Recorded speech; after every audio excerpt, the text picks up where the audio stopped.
So, first of all, we've had a lot of questions lately about military or options for military couples specifically. It definitely seems like it should be logical that the United States would have some sort of system to allow our military members who are engaged or married to people who are foreign nationals for them to more quickly go through the process or have their own, maybe their own, process. And it seems like there are a lot of myths out there about this system that allegedly exists.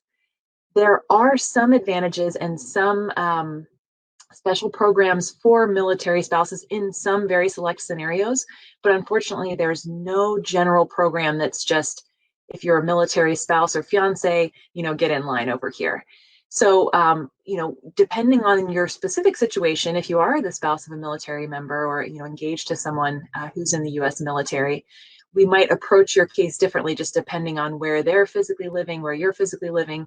And so that's kind of a case by case basis type thing. There is one program called Parole in Place that we can sometimes use if you're the foreign national, the foreign spouse is inside the United States and without documentation, then sometimes we can help you with the program called Parole in Place that's been in existence for a few years. I think some of this myth may have sort of come from the fact that it used to be more common when the U.S. citizen was living abroad, whether in the military or else or otherwise, just being an expat in a foreign country, and they were residing there with their spouse. There was a way to file directly abroad in a lot of cases. Now, under the Trump administration, they've actually shut down a lot of the offices that used to actually process those. So the direct filing is much less common. We do it much. I don't even call it rare. We've done it a few times this year, but it's not something that we do all the time because there are hardly any offices left that actually do that.